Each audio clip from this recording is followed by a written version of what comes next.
Seekor kucing pergi ke setengah jalan. Dia tadi perhatikan dengan sebuah truk yang datang dengan kecepatan tinggi. Si kucing nanti akan ditabrak oleh truk. Tiba-tiba, gadis itu melari ke arah si kucing. Dan gunakan raket untuk menyelamatkan kucing. Selanjutnya, hal aneh sudah terjadi.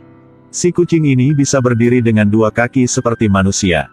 Setelah kucing itu menyapu partikel debu di tubuhnya, si kucing sudah berkata, "Terima kasih kepadamu ketika menyelamatkanku." Si kucing itu sambil berkata sambil menundukkan kepalanya sebagai terima kasih. Haru kaget banget, sejenis apapun yang dirinya diselamatkan. Si kucing berkata lagi, dia sekarang sangat buru-buru. Nanti dia akan kembali untuk berterima kasih gadis ini. Beres kata, dia berubah menjadi kucing dan menghilang.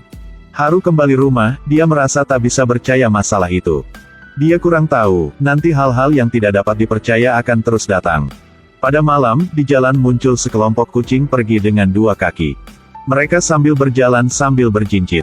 Berjalan bola-balik, seperti berjalan sambil tidur. Di kelompok, si kucing itu sedang duduk di tandu, kepalanya memakai permata. Itulah raja dari kerajaan kucing. Si kucing hitam adalah penjaga mengikuti untuk melindungi. Kelihatannya sangat ganas. Dia mengusir semua kucing liar yang berbaur dengan kelompok. Haru mendengar suara. Jadi dia keluar untuk melihat. Tidak terduga, kelompok kucing ini berhenti di depan pintu rumah gadis itu. Biksu nasional kerajaan kucing melambai padanya. Haru berdiri tercengang sejenak dan berjalan keluar. Biksu nasional berkata, "Kami datang ke sini untuk terima kasih." Ternyata si kucing diselamatkan oleh Haru pada hari itu. Ialah putra di kerajaan kucing. Dia ingin membalasnya karena telah menyelamatkan hidupnya. Kerajaan kucing kirim ke Haru beberapa hadiah. Dan menyuruhnya bersiap untuk menerima. Raja kucing sombong secara pribadi berterima kasih padanya. Kemudian mereka pergi. Hadiah dari kerajaan kucing, bisakah apa? Kebesokan hari, Haru mendengar suara panggil dari ibunya. Baru turun rumah. Dia melihat di kebunnya. Selama satu malam kebun itu sudah memenuhi rumput catail. Gadis ini tidak cukup waktu untuk berpikir. Dia melewati rumput-rumput itu untuk ke sekolah. Di bubuhnya samar-samar berharum catnip. Membuatkan kucing-kucing yang liar mengikutinya. 1 ekor, 2 ekor dan sekelompok kucing. Akhirnya, Haru sudah membawa ke sekolahnya semua kucing liar dalam perjalanan ke sekolah. Dia melari ke ruang ganti untuk gantian pakaian di tubuhnya. Dia baru membuka lemari. Setiap kotak hadiah jatuh dari dalam. Tak terduga, di dalam adalah tikus-tikus dengan bulu cerah. Haru takut setengah mati. Untunglah, kucing-kucing liar tadi mengikutinya ke sekolah bergegas masuk ke kamar itu. Jadi mereka mengadakan pesta besar, dan pada saat yang sama, mereka menyelamatkan Haru. Setelah selesai belajar, sekretaris Raja Kucing telah menemukan Haru. Bertanya gadis ini apakah dia puas dengan hadiah yang diberikan kepadanya. Haru dimarah dengan mereka, puas sama kepalamu ya? Apakah ini adalah pekerjaan dari manusia?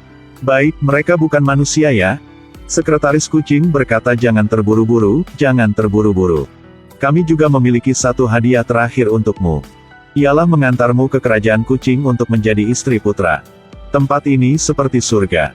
Bisa makan makanan enak, bisa liburan, apapun juga ada. Haru sudah dengar dan merasa sedikit terguncang. Hidup seperti itu benar-benar tidak buruk sama sekali. Apa sih, nunggu sebentar ya? Aku akan menjadi istri putra kan? Itu artinya ialah Haru akan menikah dengan kucing kan? Haru ingin menolak. Sekretaris kucing meninggalkan pesan, nanti malam akan jemputnya. Dan menghilang. Mati kok. Kalau kucing-kucing itu sudah berkata jadi mereka akan melakukannya. Saat Haru merasa putus asa, tiba-tiba dia mendengar suara aneh. Berkata bahwa gadis ini harus ke jalan Crossroad untuk mencari kantor kucing. Tempat itu akan membantunya untuk menyelesaikan masalahnya. Namun dia kurang tahu suara ini adalah siapa. Tapi harus sudah ke jalan Crossroad untuk menemukan. Tapi dia sudah mencari selama setengah hari, dan tidak menemukan kantor kucing baron dimanapun. Akhirnya dia memutuskan duduk di bawah untuk istirahat. Dia tadi perhatikan dengan sebuah benda aneh di kursi. Ada benda aneh di kursi. Dia tak melihat dan duduk di atasnya. Ini apa? Ternyata ini adalah seekor kucing gemuk. Dia mengerutkan kening, sangat tidak nyaman untuk diduduki. Haru bertanya kucing ini. Kamu tahu kantor kucing baron di mana? Si kucing berbalik kepalanya dan menandang gadis itu. Baik, sepertinya dia bertanya orang yang salah. Ketika Haru ingin pergi, si kucing ini sudah berbicara. Mengikutiku. Haru tercengang, tapi dia segera mengejar. Si kucing gemuk mengantarkannya lewat para gang, balkon, atap rumah dan keliling dengan jarak jauh. Akhirnya melewati kubah. Gadis kecil itu melihat deretan rumah mini. Rumah di tengah adalah kantor kucing Baron. Seekor kucing memakai tuxedo sudah keluar. Si kucing inilah pemilik kantor ini, si kucing Baron. Baron mengundang Haru memasuki rumah. Haru berlutut dan merangkak ke dalam. Dalam rumah berhias sangat hati-hati dan harmonis. Bahkan ada secangkir teh kecil. Setelah mendengar Haru bercerita semuanya, Baron memutuskan untuk membantuannya. Saat ini, sekelompok kucing segera masuk rumahnya dan berlari keliling kaki Haru. Mereka seperti angin dan membawa gadis ini menghilang. Si kucing gemuk mengejar di belakang. Kucing Baron menunggangi seekor gagak untuk mengikuti di belakang. Mereka melewati setiap gua cahaya. Akhirnya menjadi seberkas cahaya dan menghilang. Saat Haru bangun, gadis itu menemukan bahwa kucing gemuk itu menjadi sangat besar. Tidak benar, karena dirinya sudah memperkecil. Dia sudah sampai kerajaan kucing. Langit cerah, dan rumput hijau. Tempat ini indah seperti surga. Sekretaris kucing mengantarkan mereka ke dalam kastil. Si kucing gemuk dibawa ke kamar yang dalamnya penuh makanan mantap. Setelah beres makan, inilah jenis makanan yang kucing paling suka. Di ruang lain, Haru mengenakan gaun yang indah. Raja kucing masuk kamar, tersenyum dan berbicara, pengantin putranya sangat cantik. Haru segera berkata, aku gak bisa menikah sama putra. Aku bukan kucing. Raja kucing tersenyum dengan jahat. Kamu sudah menjadi kucingnya. Haru melihat dirinya di cermin. Telinga kucing, tangan kucing. Tertegun sejenak. Kucing kan. Dia segera melari ke kamar, mencari si kucing gemuk. Dia menyadakkan. Kucing gemuk itu berendam di stoples selai, dan tidak bergerak. Haru putus asa. Di pesta, akhirnya Raja Kucing juga mengungkapkan sifatnya yang sulit diatur. Artis itu menampilkan tarian belati. Raja merasa pertunjukan ini tidak bagus. Jadi artis itu sudah dibuang keluar kastil. Pertunjukan selanjutnya adalah pertunjukan komedi. Raja tidak tersenyum. Tapi seorang tamu sudah tertawa dulu. Jadi seorang tamu ini dibuang keluar kastil. Sedangkan Haru duduk di samping, wajahnya penuh sedih. Saat ini, seekor kucing memakai topeng. Mendekati Haru dan mengundangnya menari. Berdua menari mengikuti irama waltz. Kerajaan kucing melihat. Tidak benar, masih ada salah-salah. Raja kucing meraung, meminta untuk mematikan musik. Si kucing licik ini. Jadi kamu adalah siapa? Kucing bertopeng melepas topengnya. Benar ya, ialah kucing Baron. Di bawah perintah Raja Kucing, sekelompok tentara kucing masuk ke dalam ruang. Baron membuang topeng. Topeng itu mengena dengan toples selai, bebaskan kucing gemuk. Ketika tentara kucing menyerang si kucing gemuk, si kucing putih yang lembut memberitahu Haru bahwa gadis ini harus keluar tempat ini dalam hari ini. Jika tidak, nanti akan menjadi kucing selama-lamanya. Setelah selesai, si kucing ini membuka pintu rahasia, mengantar Haru dan Baron melarikan diri dari kastil ini. Setelah keluar kastil, si kucing putih menunjuk ke arah menara tinggi dan berkata, memanjat ke puncak menara itu, nanti bisa kembali dunia manusia. Gadis itu berubah menjadi setengah kucing setengah manusia. Telinga kucing, tangan kucing, ekor kucing. Gadis ini semakin mirip seekor kucing. Dia harus keluar tempatin pada hari ini. Memanjat ke puncak menara, bisa kembali dunia manusia. Jika tidak, dia akan menjadi kucing selama-lama. Saat ini, kucing gemuk juga melarikan diri dari kastil.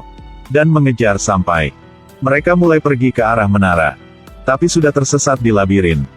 Mereka tersesat. Dinding-dinding di sini selalu bergerak. Dan membuat semua jalan diblokir. Haru melihat seekor kucing menyelinap. Gadis ini melihat sepasang kaki di ujung dinding.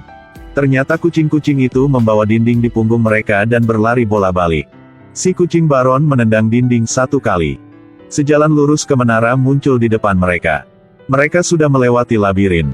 Dan berlari ke menara. Haru dengan cepat sudah berhentikan. Baron menjemputnya dan terus berlari. Ketika melihat mata yang kuat dari Baron, Haru tiba-tiba bermerah wajahnya. Di arah lain, Raja Kucing sangat marah. Dia meminta sekretaris kucing untuk memberikannya panel kontrol. Dia menekan tombol. Menara itu segera hancur. Akhirnya hanya bagian atas menara yang tersisa aja. Raja dan tentara kucing mengejar sampai tempat ini. Dan keliling mereka. Saat ini, di luar muncul kelompok tentara kucing. Putra kucing sudah kembali. Putra kucing berkata dengan Raja kucing dengan secara serius bahwa dia tidak menikah dengan Haru. Karena jodoh yang putra kucing mencintai ialah si kucing putih ini. Tak terduga, mendengar sampai ini, Raja kucing lebih menarik. Dia berkata dengan Haru bahwa, kalau putraku tidak sukamu, kamu ingin menjadi istriku gak? Kali ini, Haru tidak ada kompromi lagi. Aku tak bisa menjadi istrimu. Seekor kucing mesum ini. Pintu keluar di puncak menara masih ada. Si kucing gemuk meraih Haru dan membuangnya ke atas. Dengan manusia sudah menjadi kucing seperti Haru, dia mendarat dengan mudah. Dia buru-buru berlari ke atas. Akhirnya dia juga memanjat ke puncak menara. Dan dia menyadari bahwa dirinya sedang di langit tinggi 1000 meter. Tubuhnya sudah memperbesar, dia berubah menjadi manusia kembali. Saat angin bertiup, gadis ini tak bisa berdiri dan jatuh. Untunglah, si kucing gemuk sudah bantunya. Kak Muta, kamu jangan bilangku berat ya. Tapi, kali lain kamu ingat. Mengurangi berat badan kok. Akhirnya berdua masih jatuh. Pada saat genting, Baron melompat ke depan. Tarik Haru. Tolong dorong dadamu ke atas dan lihat ke bawah. Tak ada dada, bagaimana dorongnya? Percayalah padaku. Haru membuka matanya lebar-lebar, dan merentangkan tangannya lebar-lebar. Gadis itu telah menghentikan kecepatan jatuh. Saat ini, sekelompok gagak hitam terbang langsung ke langit. Dan bawa mereka. Sekaligus mereka menciptakan jembatan untuk mengantar mereka ke tanah. Jadi, gagak ini adalah teman Baron. Dia membawa jenisnya sendiri untuk menyelamatkan Haru kembali dunia manusia. Kak Baron, aku sudah menyukai samamu ya. Aku juga suka kepribadian Haru yang lugas. Saat menghadapi pengakuan Haru, Baron sudah menolak dengan hati-hati. Setelah itu, dia naik di punggung gagak dan menghilang. Haru kembali kehidupan biasa. Setelah itu, dia menjadi lebih berpendirian. Setiap hari dia bangun, berencana untuk melakukan apapun. Dia tidak lagi mudah dipengaruhi oleh sikap orang lain. Karena si kucing Baron sudah mengatakan dengannya bahwa, Haru, jangan pernah kehilangan dirimu. Saat manusia jatuh cinta, mudah-mudah kehilangan dirinya. Dan menjadi si kucing baik mendengarkan dan lucu. Kalau siapapun cintamu dengan jujur, dia akan mengatakan bahwa tetaplah menjadi diri.